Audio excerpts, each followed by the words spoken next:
Hello friends, welcome to all on study સફર platform. Friends, આજે આપણે બાષ્પ દબાણ વિશે કેટલીક જરૂરી માહિતી મેળવીશું. આપણી એનસીઆરટીની જે બુક છે એની અંદર આપણને ડાયરેક્ટલી પ્રવાહી દ્રાવણના બાષ્પ દબાણ અને ઘનના પ્રવાહીના દ્રાવણની અંદર બાષ્પ દબાણ ડાયરેક્ટલી આપી દીધા છે. પણ બાષ્પ દબાણ શું છે એ તો આપણને ખ્યાલ જ ના હોય. ડાયરેક્ટલી આપણે પછી કેવું થાય, થિયરી ગોખવા જેવું થાય.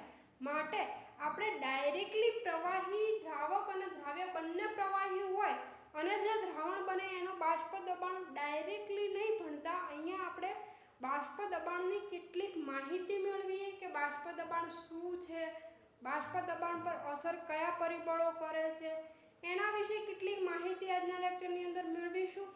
ત્યારબાદ નેક્સ્ટ લેક્ચરથી આપણે પ્રવાહી દ્રાવણના બાષ્પ દબાણ જોઈશું. તો ચલો, આર યુ રેડી? હા, જોઈએ બાષ્પ દબાણ. ફર્સ્ટ તો શું છે બાષ્પ દબાણ? હવે બાષ્પ દબાણ છે એને આપણે ઇંગ્લિશની અંદર કેવું હોય તો શું કહીએ છીએ? Vapour pressure. Vapour pressure, VP. બાષ્પ દબાણ ડાયરેક્ટલી ખ્યાલ ના આવે આપણને. બાષ્પ દબાણ સમજવા માટે સૌપ્રથમ આપણને બાષ્પીભવન શું છે, બાષ્પીભવનનો કોન્સેપ્ટ ખ્યાલ હોવો જોઈએ. ખ્યાલ છે કોઈને કે બાષ્પીભવન આપણે કોને કહીએ છીએ? પ્રવાહી દ્રાવણનું બાષ્પની અંદર રૂપાંતર થાય, યાની કે પ્રવાહીનું વાયુની અંદર રૂપાંતર, એને આપણે શું કહીએ છીએ?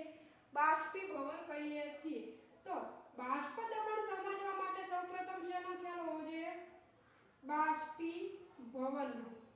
બાષ્પીભવન કોને કહીએ છીએ? પ્રવાહીનું વાયુમાં રૂપાંતર. એ પ્રક્રિયાને આપણે શું કહીએ છીએ? બાષ્પીભવન કહીએ છીએ. હવે કોઈ પણ પ્રવાહી છે એ બાષ્પીભવન ક્યારે પામે છે? કે જ્યારે આપણે એને શું કરીએ, હીટ કે ઉષ્મા આપીએ, અથવા તો નોર્મલ તાપમાને પણ કેટલાક પ્રવાહી એવા હોય કે જે બાષ્પીભવન પામતા હોય, યાની કે પ્રવાહીમાંથી બાષ્પમાં એમનું રૂપાંતર થતું હોય. તો સપોઝ હું અહીંયા કોઈ એક પાત્ર લઉં છું, બાષ્પીભવનનો કોન્સેપ્ટ આપણે સમજવાનો છે અને સાથે બાષ્પ દબાણ પણ. આ પાત્રની અંદર કોઈ પાત્રએ લીધું, એની અંદર મેં કોઈ પ્રવાહી ભર્યું છે. એની અંદર પ્રવાહીના મોલ સપોઝ એ મોલ છે. અહીંયા મેં જે પ્રવાહી ભર્યું છે એની અંદર એ પ્રકારના મોલ છે, યાની કે કોઈ પ્રવાહી હશે એની અંદર એના અણુ, પરમાણુ તો હશે જ. તો અહીંયા શું છે? એ પરમાણુ છે એના. જે પ્રવાહી મેં લીધું છે એક જ છે, શુદ્ધ દ્રાવક સપોઝ મેં લીધું છે. સપોઝ હું અહીંયા પાણી લઉં તો પાણીની અંદર પણ હાઇડ્રોજન અને ઓક્સિજનના કેવા હોય? પરમાણુ હોય. યાની કે પાણી છે H2O એનું આણ્વિય સૂત્ર છે. તો અહીંયા હું પાણી લઈશ તો પાણીના અણુઓ હશે, અહીંયા H2O હશે આખા દ્રાવણની અંદર. એવી જ રીતે પાણીની જગ્યાએ મેં પાત્રની અંદર એ પ્રકારનું દ્રાવણ લીધું છે, યાની કે પ્રવાહી મેં એ પ્રકારનું લીધું. તો એની અંદર જે અણુ હશે એ શાના હશે? એ અણુ હશે એના. તો હવે અહીંયા જે સપાટી પર એના અણુઓ છે એની અંદર શું હશે? સપાટી પર એના અણુઓ રહેલા હશે અને અંદરની સાઈડ પણ એ અણુઓ તો હશે જ. પ્રવાહીની સપાટીથી અંદરના ભાગમાં પણ અણુઓ તો હશે જ. એ પ્રવાહીના અણુઓ તો હાજર હશે જ. તો પ્રવાહી બધાય હાજર છે. તો અહીંયા શું છે? બધી જગ્યાએ એ અણુઓ હાજર તો છે. પરંતુ સપાટી છે તો સપાટી પરના જે અણુઓ છે એની અંદર આકર્ષણ બળને આપણે ધ્યાનમાં લઈએ તો કયા આકર્ષણ બળ લાગતું હશે? કોઈ પણ અણુ, એક અણુ બીજા અણુને આકર્ષે. જેવી રીતે H2O ની વાત કરું તો H2O ની હાઇડ્રોજન બંધ જોવા મળે H2O ની અંદર. તો બે H2O ના અણુઓ વચ્ચે હાઇડ્રોજન બંધ એ શું છે? એક પ્રકારનું આકર્ષણ બળ જ છે. તો એવી રીતે અહીંયા પણ શું થતું હશે? સપાટી પરના જે અણુઓ છે એનું અંદરની સાઈડ બીજા અણુ પોતાની તરફ આકર્ષતા હશે. પરંતુ જે અંદરની સાઈડ અણુઓ છે એમની ઉપર કયું આકર્ષણ લાગતું છે? એમની ઉપર તો ચારે બાજુ છે. સપાટીની બધી બાજુથી શું થતું હશે? એમની અણુની અંદર બધી બાજુથી આકર્ષણ બળ, આ અણુ પણ એમને આકર્ષે, આ અને આ પણ બધા જ અણુઓ પોતાની જોડે એકબીજાને આકર્ષે, યાની કે મજબૂત એમની વચ્ચે આકર્ષણ બળ હશે. કોની સાપેક્ષમાં? સપાટીના અણુની સાપેક્ષમાં. સપાટીના અણુની અંદરની સાઈડે જ આકર્ષણ બળ લાગશે અને સાઈડમાં જ લાગશે. ઉપરની સાઈડ તમે જોશો તો શું છે? અવકાશ છે, ખાલી સ્પેસ, યાની કે ઉપરની તરફ આકર્ષણ બળ લાગશે નહીં. માટે શું થશે?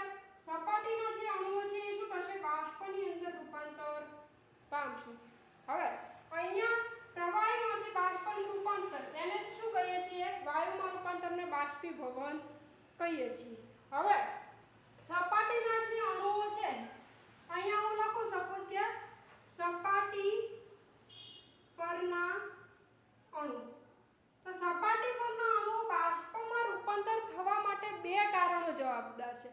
એક તો કે જે સપાટી પરના અણુઓ છે એમની વચ્ચે આકર્ષણ બળ કેવું હશે? આકર્ષણ બળ ઓછું લાગશે. કોણ લગાડે છે આકર્ષણ બળ? બીજા અણુઓ જે છે એ પોતાની તરફ એમને ઓછું આકર્ષણ બળ લાગશે. બીજું કે આકર્ષણ બળ ઓછું હોય એટલે સપાટી ઉપર એમની ગતિ ઊર્જા કેવી હશે? વધારે હશે. અહીંયા જે અણુઓ છે એ ઝડપથી એમ ગતિ લઈ અને ગતિ પકડીને વાયુમાં રૂપાંતર પામી જાય. યાની કે સપોઝ આપણે છીએ, આપણા પપ્પા ઘરે નથી, આપણને ડર ઓછો થઈ ગયો એટલે આપણે શું કરશું? એક જગ્યાએ બેસીને નહીં રહીએ. શું કરીશું? બહાર ક્યાંક જઈશું, ફરવા, ગમે ત્યાં નીકળી જ જઈશું. મમ્મીનું તો આપણે માનવાના નથી. એવી જ રીતે અહીંયા કંઈક છે, સપાટી ઉપર આકર્ષણ બળ ઓછું છે, યાની કે એ શું થશે? ઝડપથી ગતિ ઊર્જા પ્રાપ્ત કરીને વાયુમાં રૂપાંતર પામી જશે. માટે એક તો આકર્ષણ બળ ઓછું હશે. બીજો શું પોઈન્ટ છે કે એમની વચ્ચે ગતિ ઊર્જા કેવી હશે? સપાટીના અણુઓની ગતિ ઊર્જા કેવી હશે? ગતિ ઊર્જા વધારે હશે. આકર્ષણ બળ ઓછું અને ગતિ ઊર્જા વધારે છે. જ્યારે જે અંદરના અણુઓ છે, સપાટીથી અંદરના અણુઓ, સપાટીથી અંદરની સાઈડના અણુ, અંદરના અણુઓ ઉપર શું થતું હશે? બધી બાજુથી આકર્ષણ બળ લાગતું હશે, માટે એ બાષ્પની અંદર રૂપાંતર પામતા નથી. માત્ર સપાટી પરના અણુઓ રૂપાંતર પામે છે. હવે આપણે બાષ્પ દબાણ કોને કહીએ? બાષ્પ દબાણ કેવું હોય તો આપણે કોને કહીએ? પ્રવાહીની જે સપાટી પર છે એમની ઉપર બાષ્પ દ્વારા જે દબાણ લાગે એને આપણે બાષ્પ દબાણ કહીએ છીએ. પણ ઉપર સપાટી ઉપર બાષ્પ દબાણ દ્વારા દબાણ ક્યારે લાગશે? કે જ્યારે પાત્ર કેવું હશે? બંધ હશે. તો જો પાત્ર ખુલ્લું હશે, ખુલ્લા પાત્રમાં શું થશે? બાષ્પ છે એ વાતાવરણમાં ભળી જશે. બાષ્પ વાતાવરણમાં જતી રહેશે. બાષ્પ વાતાવરણમાં જશે તો એ સપાટી, પ્રવાહીની સપાટી ઉપર કોઈ પણ પ્રકારનું દબાણ ઉત્પન્ન કરશે નહીં. યાની કે બાષ્પ દબાણ આપણે ખુલ્લા પાત્ર માટે બાષ્પ દબાણ ધ્યાનમાં લઈ શકીએ નહીં. બાષ્પ દબાણ આપણે ધ્યાનમાં ના લઈ શકીએ. કોના માટે? ખુલ્લા પાત્ર માટે બાષ્પ દબાણ ક્યારે ધ્યાનમાં ન લઈ શકીએ. મતલબ અહીંયા આપણે જેનું પણ બાષ્પ દબાણ ભણીશું એ કયા કોનું હશે? બંધ પાત્રની અંદર. જ્યારે પાત્ર બંધ કરી દઈએ છીએ ત્યારે જ બંધ પાત્ર હશે. બંધ પાત્રમાં જ શું થશે? બાષ્પ દ્વારા દબાણ રચાશે. જ્યારે આપણે પાત્રને ઉપરથી બંધ કરી દઈએ છીએ, મતલબ કે ઢાંકી દઈએ છીએ, કોઈ સપોઝ કે કોઈ બાઉલ છે એને ઉપરથી આપણે ઢાંકી દઈએ અને પાણી ગરમ કરવા મૂકીએ છીએ તો શું થાય છે? પાણીનું વરાળની અંદર રૂપાંતર થાય. વરાળ પાછી ઉપરના જે ઢાંકણ છે એના ઉપર પાણી સ્વરૂપે બાજે પાછી પાણીની અંદર આવે. યાની કે બંધ પાત્રમાં શું થાય? પ્રવાહી અને વાયુ વચ્ચે શું થાય? વાયુ, પ્રવાહીનું વાયુમાં રૂપાંતર થાય, વાયુનું પાછું પ્રવાહીમાં. યાની કે બાષ્પ, અહીંયા આપણે બાષ્પ દબાણ લેવું જોઈએ એટલે હું બાષ્પ લખું છું. પ્રવાહીનું બાષ્પમાં રૂપાંતર થશે, બાષ્પનું પાછું પ્રવાહીમાં. એમ કરી અને બંને વચ્ચે શું થશે? સંતુલન સ્થપાશે. શું થાય? સંતુલન સ્થપાય. અહીંયા શું છે? સંતુલનની તો નિશાની છે. તો પ્રવાહીનું બાષ્પનું પાછું પ્રવાહીની અંદર એક સરખા પ્રમાણની અંદર રૂપાંતર થતું હોય यानी कि આપણે અહીંયાથી જ્યારે સપોઝ પાત્રને હીટ આપીએ છીએ, ઉષ્મા આપીએ, અહીંયાથી જે પ્રવાહી એ છે એ જેટલા પ્રમાણની અંદર વરાળમાં રૂપાંતર થશે, ઉપર પાત્ર બંધ છે એટલે પાછું અહીંયા પાત્રનું જે ઢાંકણ છે ત્યાં અથડાઈને પાછું પ્રવાહીની અંદર રૂપાંતર પામી જશે. બંનેનો વેગ કેવો હશે? સરખો. ત્યારે શું થશે? સંતુલન તપાસે. આના ઉપરથી જ આપણે બાષ્પ દબાણનો કોન્સેપ્ટ આવ્યો. કોને કહીશું બાષ્પ દબાણ કેવું હશે? તો બાષ્પ દબાણ કહેવા માટે બાષ્પ દબાણનું અહીંયા લખું છું સપોઝ કે બાષ્પ દબાણ માટેની વ્યાખ્યા શું થશે?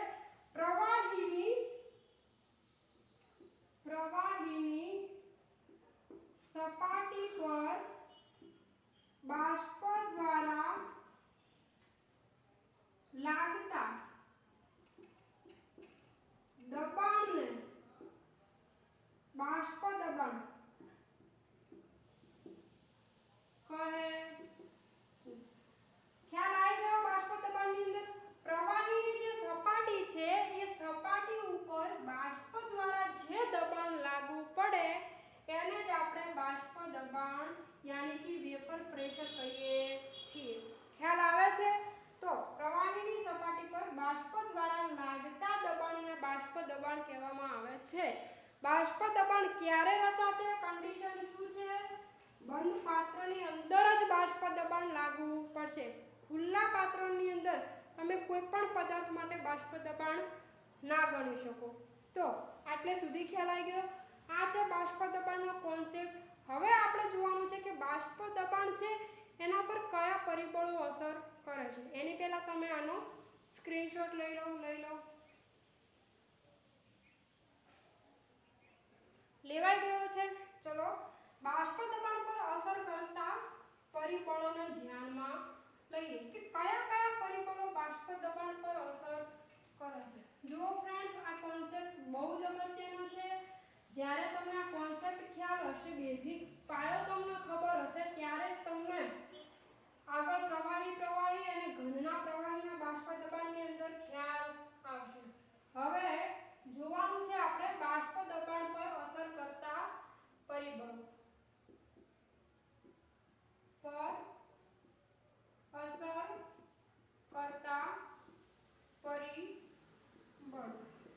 ફર્સ્ટ છે કે જે પણ પાત્રની અંદર આપણે પ્રવાહી ભરીએ છીએ એ પાત્રના આકાર કે કદ ઉપર બાષ્પ દબાણ ઉપર એની કોઈ અસર થતી નથી. તમે ચાહે મોટું પાત્ર લો યા તો કોઈ નાના પાત્રની અંદર લો, પ્રવાહી થોડું લો કે વધારે લો, એના પર યાની કે પાત્રના આકાર ઉપર કે એના કદ ઉપર એના કારણે બાષ્પ દબાણ ઉપર કોઈ અસર થતી નથી. યાની કે લખવું હોય તો આપણે શું લખી શકીએ? બાષ્પ દબાણ પર પ્રવાહી જે પાત્રમાં ભરવામાં આવ્યું હોય તેના આકાર કે કદની કોઈ અસર થતી નથી. કોઈ અસર થતી નથી. ટૂંકમાં કેવું હોય તો કે જેની અંદર જે પાત્રમાં પ્રવાહી ભરવામાં આવ્યું છે પાત્રના આકાર કે વજન કે કદના કારણે બાષ્પ દબાણ ઉપર કોઈ ફેરફાર એની અંદર ફેરફાર આવતો નથી. બાષ્પ દબાણ પર પ્રવાહી જે પાત્રની અંદર ભરવામાં આવ્યું હોય તેના આકાર કે કદની કોઈ અસર થતી નથી. બીજો છે કે જે પ્રવાહી અંદર ભર્યું છે, સપોઝ હું દ્રાવ્ય અને દ્રાવક બંનેને મિશ્ર કરીને કોઈ દ્રાવણ ભર્યું છે. આપણે આ યુનિટની અંદર કોની વાત કરી છે? માત્ર દ્વિઅંગી દ્રાવણની વાત કરીએ છીએ. તો આપણે દ્વિઅંગી દ્રાવણ મતલબ શું હશે? એક દ્રાવ્ય હશે અને બીજો દ્રાવક હશે. એને જ તો આપણે દ્વિઅંગી દ્રાવણ કહીએ છીએ. તો જે દ્રાવણ આપણે પ્રવાહી આપણે ભર્યું છે એનો પદાર્થના સ્વભાવ પર આધાર રાખશે. યાની કે દ્રાવ્ય અને દ્રાવકના સ્વભાવ ઉપર આધાર લાગશે. કોણ? બાષ્પ દબાણ. બાષ્પ દબાણ ઉપર પદાર્થના સ્વભાવની અસર થશે. તો બીજો પોઈન્ટ શું લખાશે કે દ્રાવ્ય પદાર્થ અથવા દ્રાવક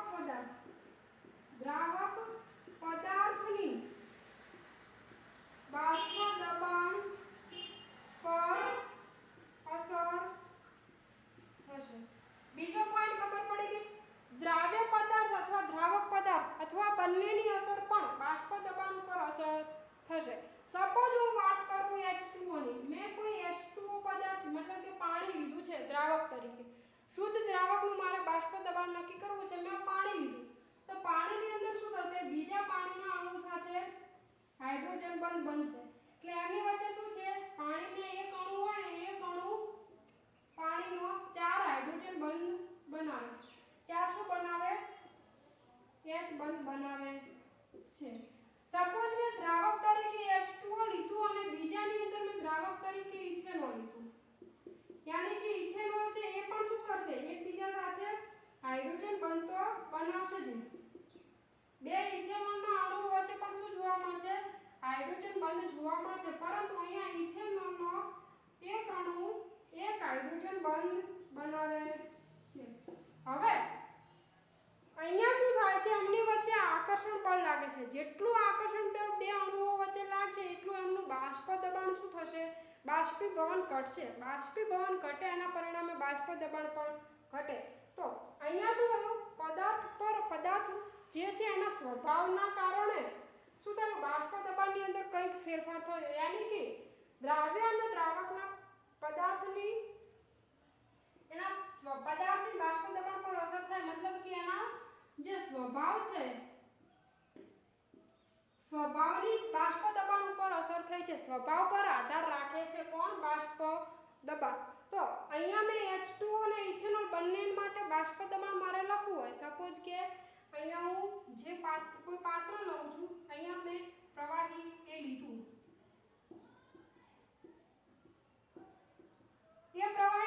તો અહીંયા શું હશે, પ્રવાહીની અંદર બે પ્રક્રિયા એક સાથે થતી હોય. અહીંયા પ્રવાહી મેં એ લીધું છે તો અંદર પણ પ્રવાહી એના અણુઓ તો હશે. એવી જ રીતે અહીંયા ભરેલું છે. તો અહીંયા જે પ્રવાહી એકની અંદર એ અણુઓ છે એનું મારે બાષ્પ દબાણ લખવું હોય તો મારે શું લખવું પડશે, P0 A. નોટ કેમ મેં લખ્યું, P0 A આપણને શું દર્શાવે છે, P0 A મતલબ કે શુદ્ધ દ્રાવક લીધું છે. જેવી રીતે હું અહીંયા શુદ્ધ પ્રવાહી પાણી લઉં, શુદ્ધ દ્રાવક તરીકે પાણી લઉં, એવી જ રીતે મેં કોઈ એ પ્રવાહી લીધું છે. શુદ્ધ પ્રવાહી એનું બાષ્પ દબાણ. ખ્યાલ આવે છે? હવે અહીંયા જે પાત્ર છે એની અંદર બે પ્રક્રિયા એક સાથે થતી હશે. પાત્રની અંદર બાષ્પ દબાણ ક્યારે રચાશે, જ્યારે પાત્ર બંધ હશે ત્યારે. એક તો કે પ્રવાહીમાંથી વાયુની અંદર રૂપાંતર યાની કે બાષ્પીભવન થતું હશે. બીજું કે સાથે જ શું થતું હશે, પ્રવાહી છે એના અણુઓ અહીંયા સપાટી પર અથડાઈને પાછા વાયુની અંદર રૂપાંતર પામતા હશે. યાની કે એને આપણે શું કહીએ, વાયુની પ્રવાહીની અંદર રૂપાંતરને આપણે સંઘનન કહીએ છીએ. સંઘનન યાની કે બાષ્પીભવન અને સંઘનન બંને પ્રક્રિયા એક સાથે થતી હશે. કોઈ શુદ્ધ પ્રવાહી છે, જેવી રીતે પાણી છે, તો પાણી માટે મારે બાષ્પ દબાણ લખવું હોય, જે રીતે મેં પ્રવાહી એ માટે બાષ્પ દબાણ લખ્યું P0 A. P0 A ક્યારે લખી શકીએ, કે જ્યારે શુદ્ધ પ્રવાહી છે, મતલબ કે દ્રાવણ હજી નથી બન્યું, શુદ્ધ દ્રાવક એટલું છે ત્યારે, કોઈ એક જ પદાર્થ છે ત્યારે હું P0 A લખી શકું. P0 A મતલબ શુદ્ધ પ્રવાહી એનું બાષ્પ દબાણ છે. એવી જ રીતે મારે H2O માટે બાષ્પ દબાણ લખવું હોય તો શું લખી શકું, P0 H2O. પણ ક્યારે લખી શકું, કે જ્યારે પાત્રમાં માત્ર ને માત્ર H2O હાજર હશે અને એનું જે બાષ્પ દબાણ ગણશું ત્યારે. એવી જ રીતે ઇથેનોલ માટે મારે બાષ્પ દબાણ લખવું હોય તો ઇથેનોલનું બાષ્પ દબાણ. હવે બંનેના બાષ્પ દબાણની સરખામણી કરવી હોય તો કોનું બાષ્પ દબાણ વધારે હશે, કે જેની અંદર આકર્ષણ બળ, હાઇડ્રોજન બંધ શું છે, એક પ્રકારનું આકર્ષણ બળ. જેટલા અણુની અંદર હાઇડ્રોજન બંધની સંખ્યા વધારે ને એટલું આકર્ષણ અંદરની તરફ. અહીંયા સપોઝ હું પાણી ભરું અને પાણીના સપાટીના જે અણુઓ છે ને એને એક હાઇડ્રોજનનો એક અણુ હશે ને તો બાકીના 4 પાણીના અણુઓ તો શું કરશે, એને પકડી રાખશે. પરંતુ જો મેં ઇથેનોલ અહીંયા ભરેલો હશે તો ઇથેનોલના એક અણુને બાકીનો એક જ ઇથેનોલનો અણુ શું કરશે, પકડી રાખશે. કે એક જ હાઇડ્રોજન બંધ બનાવી શકે છે. હવે જેટલું અંદરની તરફ આકર્ષણ બળ વધારે એટલું જ એમનું બાષ્પની અંદર રૂપાંતર કેવું થશે, સપાટી ઉપરથી ઝડપથી બાષ્પમાં રૂપાંતર પામશે નહીં, એટલું બાષ્પ દબાણ એમનું ઓછું થશે. ખ્યાલ આવે છે? તો અહીંયા બાષ્પ દબાણ કોનું વધારે થશે? ઇથેનોલનું. કેમ? પાણીની અંદર હાઇડ્રોજન બંધ વધારે છે, માટે સપાટી ઉપરથી ઝડપથી વાયુની અંદર બાષ્પમાં રૂપાંતર નહીં પામી શકે. બાષ્પ જેમ ઓછી બનશે એમ એમના પર દબાણ પણ કેવું થશે? ઓછું લાગશે. હવે એવી જ રીતે હું બીજું એક્ઝામ્પલ લઉં. સપોઝ ઇથેનોલ, બીજું છે ગ્લાયકોલ CH2OH અને ત્રીજા નંબરે હું લઉં છું ગ્લિસરોલ CH2OH અને CH2OH. આ શું છે? ગ્લિસરોલ, ગ્લાયકોલ અને ઇથેનોલ. હવે અહીંયા તમે ઇથેનોલની અંદર જોશો તો શું થશે? હાઇડ્રોજન બંધ એક જ જોવા મળશે, જ્યારે અહીંયા તો બે ઇથેનોલની અંદર એના પોતાની વચ્ચે અંદર પણ શું થશે? હાઇડ્રોજન બંધ જોવા મળશે, જ્યારે ગ્લાયકોલની અંદર પણ હાઇડ્રોજન બંધ જોવા મળશે, જ્યારે બીજો ગ્લાયકોલનો અણુ હશે એની અંદર પણ હાઇડ્રોજન બંધ જોવા મળશે. એની મતલબ કે અહીંયા હાઇડ્રોજન બંધની સંખ્યા વધારે, અને ગ્લિસરોલમાં તો પણ એના કરતાં પણ સંખ્યા કેવી હશે? વધારે હશે. હવે જેમ હાઇડ્રોજન બંધ અહીંયા કેવા હશે? મેક્સિમમ હશે, જ્યારે અહીંયા કેવા હશે? હાઇડ્રોજન બંધની સંખ્યા મિનિમમ હશે. જેટલા હાઇડ્રોજન બંધની સંખ્યા ઓછી એટલો જ એની અંદર શું થશે? એનું બાષ્પ દબાણ કેવું થશે? વધારે હશે. યાની કે ઇથેનોલનું બાષ્પ દબાણ મારે લખવું હોય તો કેવું હશે? સૌથી વધારે હશે, અને સૌથી ઓછું બાષ્પ દબાણ કોનું હશે? ગ્લિસરોલનું. મારે આને આ રીતે લખવું હોય તો શું થાય? P0C2H5OH નામ લખું છું, કારણ કે આખું સૂત્ર તો લખવું ટફ રહેશે. ઇથેનોલ એની અંદર સૌથી વધારે બાષ્પ દબાણ, હાઇડ્રોજન બંધની સંખ્યા ઓછી છે માટે. ત્યારબાદ આવશે ગ્લાયકોલ, P0 ગ્લાયકોલ, અને સૌથી ઓછું કોનું થશે? અહીંયા તો તમે જોશો તો અહીંયા હાઇડ્રોજન બંધ છે, અહીંયા હાઇડ્રોજન બંધ, અને ગ્લિસરોલના બીજા અણુ પણ સાથે પણ હાઇડ્રોજન બંધ બનાવી શકે, માટે P0 ગ્લિસરોલ. આટલે સુધી ખ્યાલ આવી ગયો છે? કોના કોના પર આધાર રાખશે? પ્રવાહી જે પાત્રમાં ભરવામાં આવ્યું છે એ પાત્રના આકાર કે એના કદ પર બાષ્પ દબાણની આધાર નહીં રાખે, યાની કે બાષ્પ દબાણ પર એનો કોઈ ફેરફાર નહીં થાય. બીજું કે પદાર્થના સ્વભાવ પર બાષ્પ દબાણ આધાર રાખે છે. જો પદાર્થ અલગ હશે તો બાષ્પ દબાણ પણ કેવું હશે? વધતા ઓછું હોઈ શકે. અહીંયા આપણે થર્ડ પોઈન્ટ તાપમાન આવશે. તાપમાન લેતા પહેલા આપણે હજી પણ પદાર્થના સ્વભાવ પર આધાર રાખે છે, તો કેવો પદાર્થ હશે ત્યારે બાષ્પ દબાણ વધારે હશે અને કયા પદાર્થમાં બાષ્પ દબાણ ઓછું હશે એ પણ સમજવું પડશે. તો એની પહેલા તમે આનો સ્ક્રીનશોટ લઈ લો. લેવાઈ ગયો છે? ઓકે. હવે જોઈએ પદાર્થ છે બે પ્રકારના હોઈ શકે. હવે પદાર્થના સ્વભાવ પર આધાર રાખે છે ત્યારે પદાર્થ બે પ્રકારના હોઈ શકે, તો બંને પ્રકારને આપણે અહીંયા ધ્યાનમાં લેવા પડશે.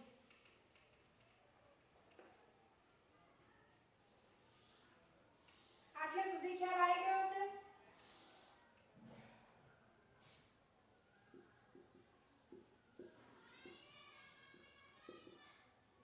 પદાર્થના સ્વભાવ પર બાષ્પ દબાણ આધાર રાખે છે. આ બીજો પોઈન્ટ છે, બીજો મુદ્દો છે.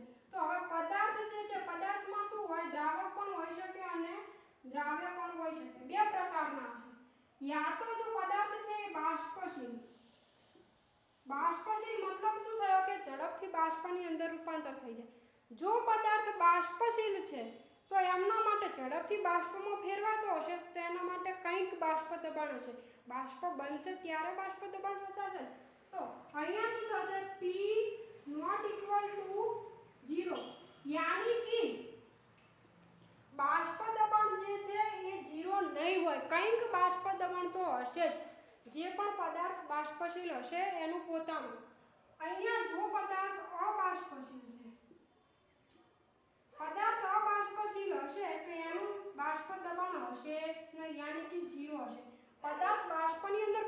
રચાતો જ નથી તો શું બાષ્પ દબાણ રચાવાનું? બાષ્પ દબાણ હશે નહીં. હવે બાષ્પશીલ પ્રવાહીની અંદર કયા કયા એક્ઝામ્પલ આવશે? તો પાણી છે, ઇથેનોલ છે, મિથેનોલ છે, બેન્ઝીન છે, ટોલ્યુઇન છે, એટસેટ્રા વગેરે. જ્યારે અબાષ્પશીલ પદાર્થની અંદર હંમેશા ઘન પદાર્થો આવશે.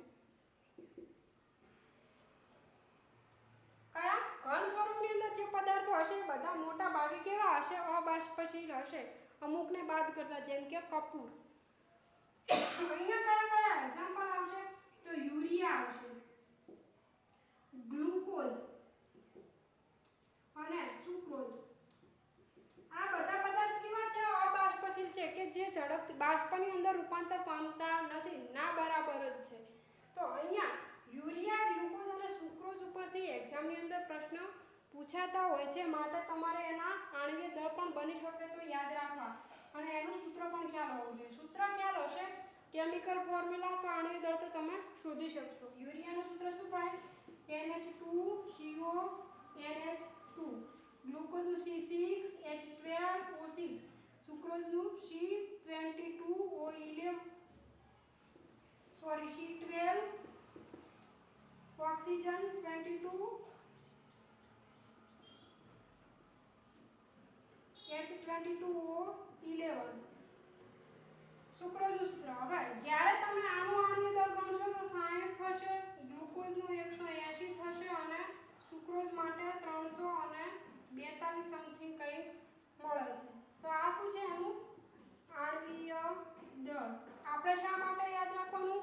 એક્ઝામ્પલ આપણને એક્ઝામની અંદર પૂછાય છે તો આપણને આવડે માટે. હવે થર્ડ જે પોઈન્ટ છે એ છે તાપમાન, કે તાપમાનની પણ બાષ્પ દબાણ ઉપર અસર થાય છે. પરિબળ તાપમાન પણ એક પરિબળ છે કે જે બાષ્પ દબાણ ઉપર અસર કરે છે. એની પહેલા તમે આનો સ્ક્રીનશોટ લઈ લો. લેવાઈ ગયો છે? થર્ડ પોઈન્ટ છે તાપમાન. હું અહીંયા જ લખી નાખું છું, આ ભલે તાપમાન. હવે તાપમાન ટી. તાપમાનની તો તમને ખ્યાલ જ હશે કે જ્યારે સપોઝ કે પાણીને આપણે ગરમ કરીએ છીએ તો જેટલો આપણે ગેસની ફ્લેમ હાઈ કરીશું, પાણી ઝડપથી ગરમ થશે. જેટલું ઝડપથી પાણી ગરમ થશે એટલું જ એની અંદર બાષ્પ ઘણી બનશે, મતલબ કે ઝડપથી બાષ્પ બનશે, અને એટલું જ એની અંદર બાષ્પ સપાટી પર, પ્રવાહીની સપાટી પર એટલે કે પાણીની સપાટી પર એટલું જ બાષ્પનું દબાણ વધારે લાગશે, યાની કે દબાણ વધશે. તો તાપમાન T ને જો આપણે વધારીએ તો બાષ્પીભવન શું થશે? વધશે. એટલે જેમ બાષ્પીભવન વધશે એમ શું થશે? બાષ્પ દબાણ